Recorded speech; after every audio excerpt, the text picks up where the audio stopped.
If you told a Nintendo fan 2 years ago, a year and a half ago, that within the span of 1 year, we would be getting all three of these games, I don't think a single one of them would have believed you.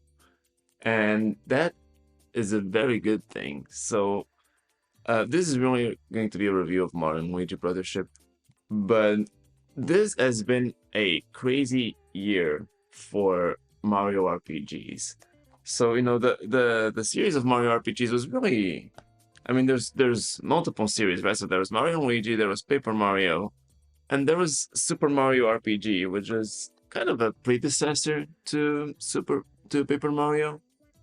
And so this came out in the 90s, I believe, in the early 90s for the Super Nintendo. And people have been begging for a remake of this for years, probably over a decade. I feel like I remember people asking for this for so long. I always remember people talking about Gino and like how he never appeared again. And so this was announced in June 2023 and it came out November 2023. And so I'm not much of an RPG guy, but this I really liked. So the Mario RPGs are all described as beginner RPGs, so like they're much easier. The mechanics are much lighter than a big boy RPG, like I don't know, Metaphor Refantasio or something. So these are much lighter, and I really do like that sort of lighter take on RPGs. That's why I also like Pokemon a lot. And so Super Mario RPG, I got this one because I know how iconic it was, how much people wanted it, and I wanted to give it a shot. And I really, really like this game. I love the art style. I think they perfectly captured that look of the original with the sort of isometric look that it had on the SNES, and they made it adorable. It is sort of almost chibi style for Mario. It's very interesting that they did that too, because Mario is found at this time. Mario is feeling really bland and samey. So the fact that they were willing to do this sort of chibi take on Mario was interesting, and I think it looked adorable. This entire game looked great, like the animations, the overall design, and yeah, the animations, especially for the special attacks that you can perform in the game a little bit later on. I don't actually know if those are rendered in engine or videos because they look so good for like a Switch game. So I don't actually know if they're rendered in game, but they look amazing. Like those cutscenes are beautiful, and the entire game is beautiful. I think it's gorgeous. It is, fairly simplistic as an RPG, but it was just as deep as I wanted it to be. So it was really, really good. It didn't go on for overly long. It was a perfect RPG for me. Like it was great. It was really good. Like in terms of the concept, it was really good. I didn't do any of the like post game stuff, but I'm never gonna do that in an RPG. Like that's too much for me. And after that, it got Super Mario RPG, and that was already bombastic news. And while we were waiting for Super Mario RPG, Nintendo dropped another bombshell at the following Nintendo Direct in September 2023 with Paper Mario: The Thousand Year Door. So there's no indication on the box or anything that this is a remake. I mean, I I don't think even the back mentions it. So this is a remake of a GameCube game, so it's a much newer game, and it's the Paper Mario that everyone says is the best, right? So the Paper Mario series has been kind of in this weird position for a few years now. I really liked Origami King, but the thing is, people just didn't think it was an RPG anymore. It really wasn't. It was more of an adventure game, and this is like when Paper Mario was an RPG, and this is the best one of the series, according to most people. Weirdly enough, I didn't like this one as much. I beat it entirely, but I felt like it dragged a little too long. Like it just kept going and going. Most of the time I was playing this game, I was kind of sleepy, and I think it's because it just kept going for so long. I don't think it's like a huge fault of the game. Like there's a lot to it that is really good. I think the characters are all fairly interesting. There's a bit of backstory to all of them. especially Captain Bobbery, I think, the ship guy. I forget his name. That guy has a very interesting story that you learn later on. Uh, it's not a bad game by any means. Like I would still recommend it. I just felt like it took a little too long to get through it, and I was feeling a little tired of it by the end. But so we have two remakes in the span of about 6 months. What could we possibly do next? Well, how about a brand new game in the Mario and Luigi series? So, the Mario and Luigi series was pretty much dead, at least in most people's minds, because the developers of this series and the previous games, they were called Alpha Dream, and they were closed down recently, like in 2021 or something. I'm not entirely sure. But they closed down because they made a bunch of weird decisions in the 3DS era. They made two remakes for the 3DS, and one of them was really, really unnecessary. So they ended up shutting down. And most people would have thought, these games are not going to continue because who's going to make them? And it had been 5 years at this point since this came out, since a Mario and Luigi game came out, I mean. So, no, color everyone's surprised when in the June Direct this year, Nintendo just dropped this trailer for Mario and Luigi Brothership, and it looked absolutely phenomenal. Like the art style is the best thing about this game, and I'll get to that in a little bit longer. But this was like such an awesome reveal, and it was just so surreal to see it after we already got two RPGs in 6-7 months.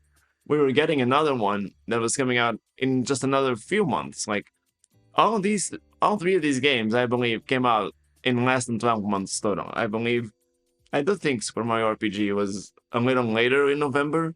So, all things considered, in 12 months, we got three Mario RPGs after years of not getting any of them. Like, nothing was happening with Mario RPGs. And then suddenly we have three of them. And this one, unlike the other two, was a totally original game. It's not a remake of anything, and it's completely new. And also, cool fact, it actually comes in Brazilian Portuguese. So, that's the first time a Mario and Luigi game is in Portuguese at all. So, that's cool. But this was a huge announcement. And that's what I want to talk about today because I have been playing this game for about 50 hours at this point. I feel like I'm a little slower than most people with games, but yeah, I've been playing it for about 50 hours. I'm like right before the final boss. I haven't finished it completely, but I think I'm right at the end now.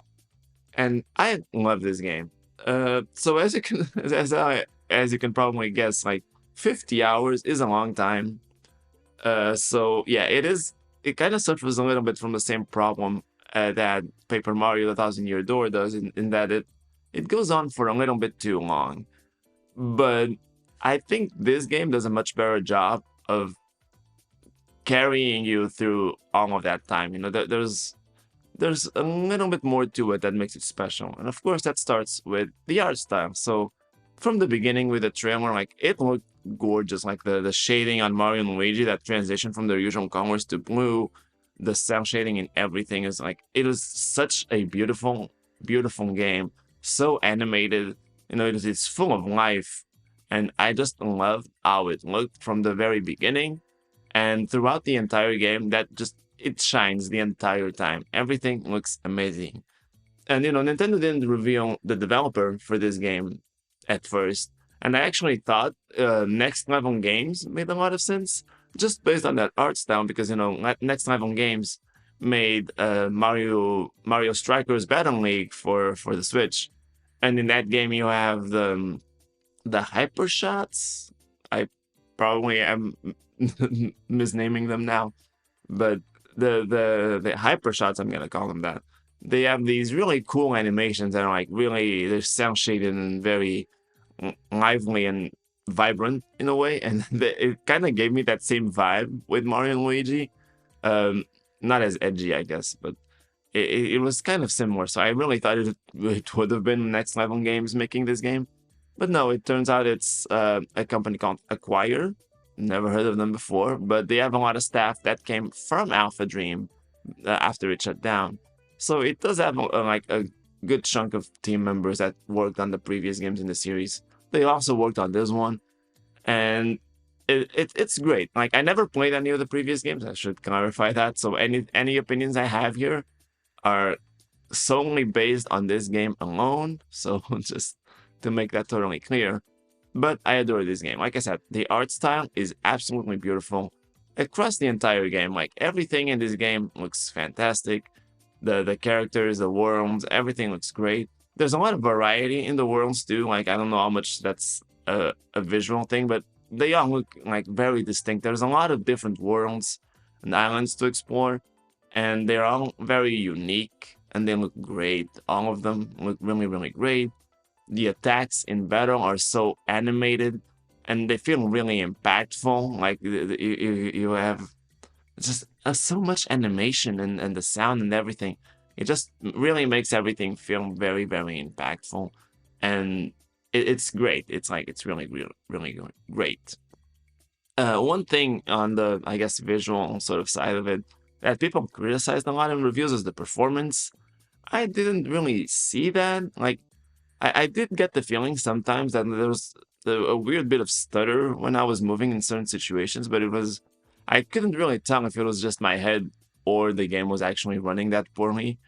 So I still am not sure, but I think the one thing about the performance that actually is a bit of a problem is the load times for the battles. I don't think it's too bad. I know some people really complained about this um, in reviews and general opinions on the internet, but I don't think it's that big of a deal. Like it's definitely manageable. It's just long enough that it's not a huge problem, but I definitely wouldn't mind if it was a little bit shorter. And I think the one situation that kind of becomes a problem is when you're fighting like really weak enemies later on in the game, and you go back to the beginning of the game.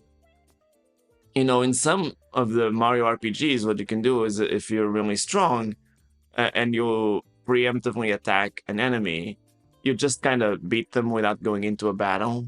And I feel like they could have done that here. They didn't. So even for these really weak and very quick battles, because there's such weak enemies, they still force you to go through those load times to get into the battle. I think that's unfortunate. But again, the load times themselves aren't that bad. It's totally manageable. So it's totally fine. I don't think those opinions in reviews that made it seem terrible are really justified. But maybe I'm wrong. You let me know what you think about it if you've played it already. After that, we have the story. So I think uh, this game does a better job of carrying itself than Paper Mario: The Thousand Year Door does, and I think that's going to be very, very controversial because people love The Thousand Year Door and the story and the characters in it, and I get it. And like it, the characters are pretty good, but it felt like it dragged a lot more than this one does. I do think Mario and Luigi does a better job of carrying itself with the story and the characters because the characters are so adorable. Like there's a certain innocence to all of it, right? It's like it's you watch a kids cartoon or something, and like for the most part, it's not really meant for adults. But there's something about that innocence and the joy and that positivity that those kids shows have that kind of puts a smile on your face. And that's kind of the vibe that I get with Mario and Luigi Brothership. It's not deep or complex in most ways, really. It's a pretty straightforward plot, but the characters feel very endearing and they kind of make you smile and just it's cute, it's cozy in that sense, and I think that really helps carry it in a way that Paper Mario didn't really do because it felt a bit more almost grungy in a way. Like I don't think the characters in that game were as endearing. They were more serious, and to me personally, I like a little bit of that whimsical. That's a little more child oriented, I guess, in a way. I don't know. I really like the vibe in this game, so I prefer that, and I think it does carry the game a bit better than Paper Mario did. Even though the story again is not very complex, but it I think the characters are really they're just cute to look at and see them interact with each other. I think There's definitely a positivity vibe in there that really works. And there's a lot of different characters with different personalities that, maybe they don't shine a ton, but you get to see them interact with each other, and it's pretty good. So I would say the story is also nice. I think the big problem with the story and how it ties into the presentation is really in the beginning, like that initial hour of the game or so, where you start the game and it's a slight spoiler, I guess, for the beginning of the game, but Luigi is missing, and so Mario is looking for Luigi for a chunk of the beginning of the game, and there's some areas that really show like how cheaply the game seems to be made in a way. Like they didn't have a huge budget for this. It's a lot of the same voice clips of Mario saying Luigi in that first section of the game. Like it says Luigi so much, so many times. It gets a little bit annoying after a while. It does ease out after that beginning section. It gets a lot easier to get through. It really isn't as apparent anymore. But that beginning of the game kind of does a pretty bad job selling it, just because you just keep hearing the same clip of Mario saying Luigi over and over.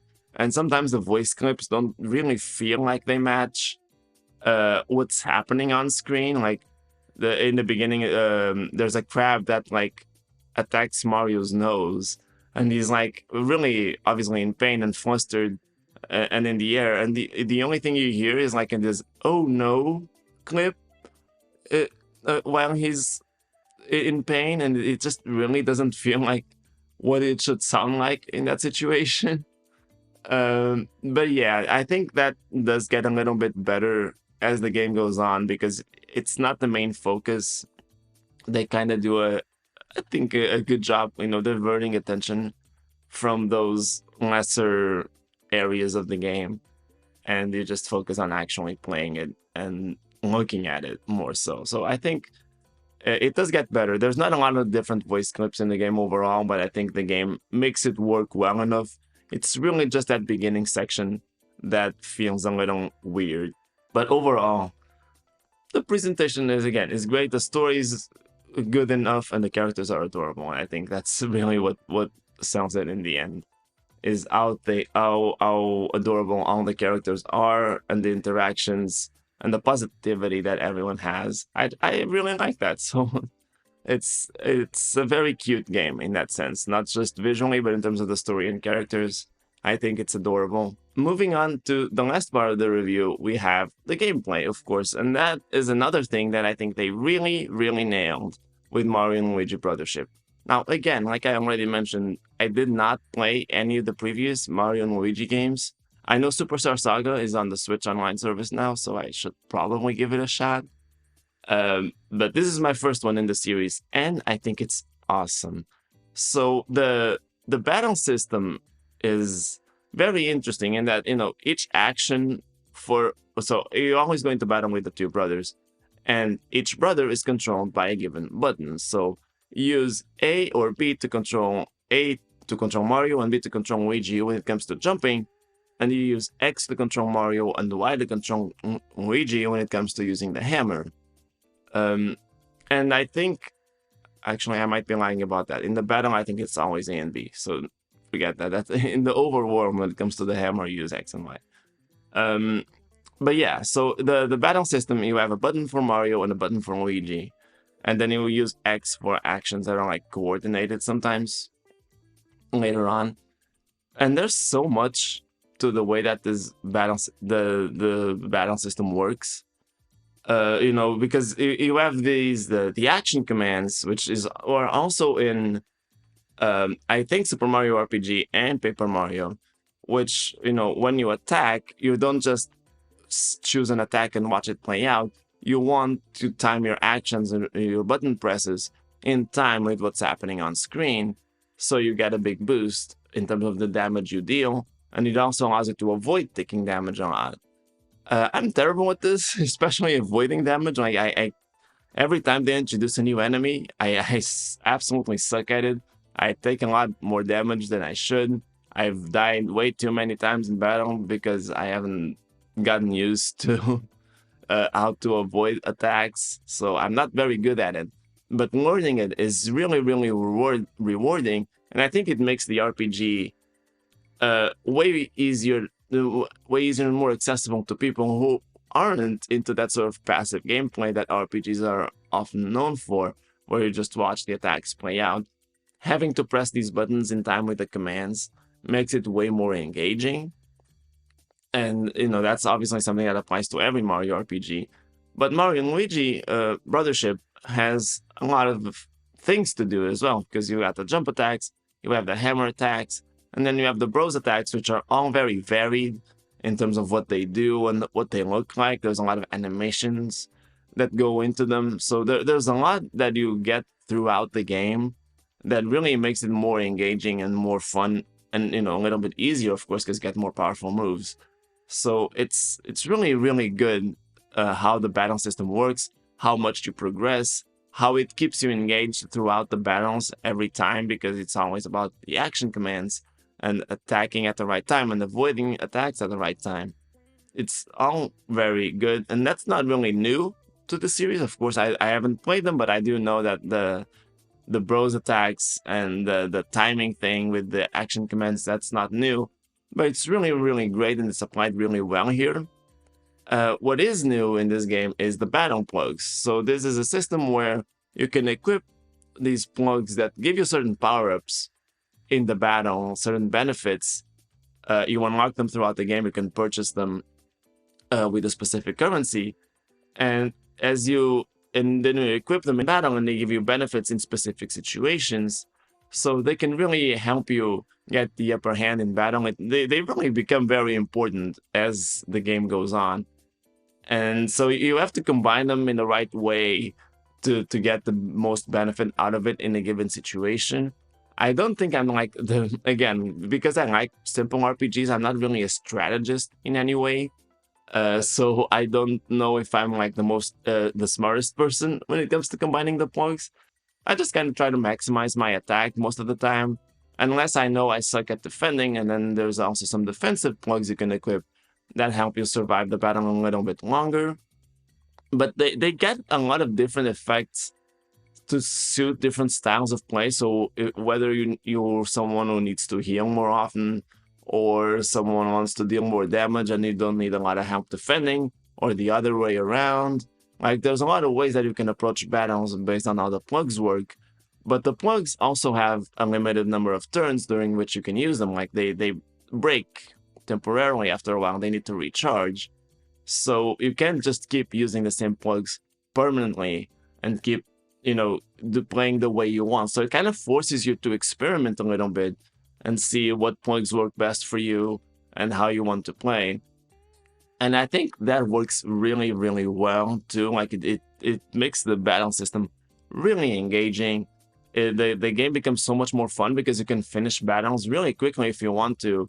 And if you combine the right plugs with the right attacks, at any given time, some battles can be really easy, but it also just makes it rewarding to take down a really strong boss that it is very difficult. But if you have the right plugs, you can make it that much easier and then deal a ton of damage at once, especially when you have like the bros attacks and everything. It all just comes together in a way that it makes it really rewarding to learn all the systems and everything in the game. And again, it's not super complex. It's not like a Xenoblade system where it's probably also very rewarding to do, but I can't even imagine starting to play it. Mario and Luigi is very easy to pick up, but it gets complex enough that it does feel very rewarding when you do start to learn the ins and outs of the system and combining everything in the best way possible. So I think they did a fantastic job with that. I think there is a downside to this, like the being easy to pick up. I feel like they maybe went a little too far with it, because the beginning of the game, like the first few hours, it takes a while for the battle system to get really more complex. I played the game for a few hours in the beginning, and at that point I was assuming, oh, okay, so I guess this is it. All I had was the jump, and a little later on the hammer attacks. Like that was it. I didn't have any of the special stuff that they introduced later on in the game. And I just figured, all right, that's all there is to it. But then they keep adding all of those things. You know, you have more bros attacks, you have more battle plugs. It all just starts playing into the mechanics. It just takes a little too long for those mechanics to really show up and start shaking up the gameplay. So I feel like in that beginning part, it can get a little bit tedious just because it feels like that's what the entire game is going to be before it starts building up. And that kind of plays into the idea of like the game drags a little bit too much. I think some of the sequences could have been shortened so you get access to new things more quickly. But otherwise, like the combat system is perfect. I think it's super fun and rewarding to learn everything about it. So just amazing job on the battle system. And I feel like, you know, Acquire, by the way, the guys who make Octopath Traveler, so they clearly have like a knack for RPG battle systems. And they really did a fantastic job making one that is more accessible to newcomers compared to something like Octopath Traveler. So just great job all around. It was really, really well done. But there's also some gameplay outside of battles that I think is also very well done in this game because it's not just moving around, you know, running into battles here, progressing the story. There's a bit of a platforming element to all of it as well because, of course, it's a Mario game. So you know that they do enough to make the game interesting. You know, you unlock more bros moves outside of battle too, not just the bros attacks in battle. But having Mario and Luigi together also gives you new ways to traverse the world while you're just moving around. You know, there's this move that was even in the trailers. You can kind of turn into a UFO looking thing and you can fly for a little bit. So that helps you cross gaps. There's this one where you can turn into a ball and you speed up. Later on in the game, you can speed up and use it to get through like the floors that are falling. So you need to go especially fast. So these moves and the way that they're combined outside of battle is also interesting. You know, it's nothing deep. Obviously, platforming is not the main focus of this game, but I think they did a really good job just keeping the entire experience entertaining in enough. You know, they kept everything in a way that evolves throughout the game and it keeps you engaged the entire time. I feel like they really did a good job with that in a way that, again, games like maybe Paper Mario didn't really do as well. So yeah, I really, really like the gameplay front of Mario and Luigi. Just in total, like everything from the battles and outside the battles, I think the gameplay is really good. And I feel like they really, really nailed it in terms of how the game feels to play. Even, you know, I wish it progressed a little bit faster, especially in the beginning. But once it gets going, I think it really does just keep improving and adding on to the moves you have. So it's really good, and they did an amazing job with this. And I really enjoy playing this game. So that is awesome. Uh, I think after all of that, the only thing that's missing would be music, but I am terrible at talking about music in games because I don't really listen to it that much. So I don't know what to say here. I think the music is totally fine. The only thing that's really stuck in my head is the battle theme, and that works totally fine. It's a good enough battle theme. It is the same throughout the entire game, and because you get into a lot of battles, it can get a little bit, you know, repetitive after a while. But I think it's totally passable, and nothing in the game really annoys me in terms of the sound design. I think it's all pretty good. So yeah, that's really all I can say about the music. I just wish they added the soundtrack for this to the Nintendo Music app because they launched the app like 1 week before this game came out. And I said at the time that like it'd be really smart if they timed the release of new music with the release of a game so that the music from that game would be in the Nintendo Music app and you could appreciate it that much more. I think because I don't have that, I'm kind of missing out in a way. So I hope they do take that feedback to heart and implement that for future releases because I feel like that would have helped me have more of an opinion on the music for this game. But yeah, it is what it is. So that is pretty much all there is to say about Mario and Luigi Brothership. I love this game. It's one of my favorite games of this year. The art style really does a lot for it. This is a gorgeous, gorgeous game, if you ask me. Like the art style is absolutely beautiful. All the animations are great. Everything feels really lively. I think the characters are all adorable. Connie is very cute. Snoutlet is funny. Uh, you really get to see the relationship between Mario and Luigi. How much they care about each other, and also I feel like how much Luigi wants to help, because the spotlight has always been on Mario, and they've tried this idea before where Luigi gets a bit of the spotlight with Dream Team, I believe, on the 3DS.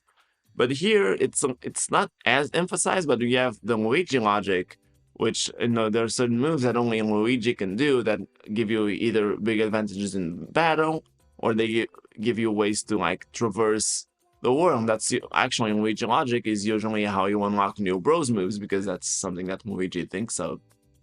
And it really it works. I think it kind of works in like making Luigi a more important character, and showing how much he wants to help Mario, because they're supposed to be a team, and Mario usually has a spotlight, but Luigi is also a very important character. So I think they do that very well. And then obviously the gameplay is just fantastic, as I just described. The battles are really, really good. I think the traversal is pretty good. All the Bros moves make it very interesting, and you can do more as the game goes on naturally. So it's really cool how it progresses. And so, yeah, this is a really good game. I don't know what grade I would give it. I'm leaning towards like an 8.5 out of 10. I think that's probably what I would give Mario Luigi Brothership. It's a fantastic game. I really recommend it to basically anyone who's a fan of Mario. And even if you're not really into RPGs, because this is a lighter one, I think everyone can give it a shot and enjoy it. It's not overly complicated, and it's a good way to maybe get into RPGs if that's something that you would like to do eventually. But yeah, this is just a really good game, and I kind of wanted to talk about it. So if you enjoyed this little review, um, thank you for watching. Can leave a like on the video if you'd like to. And yeah, thank you so much, and I'll see you next time. Bye.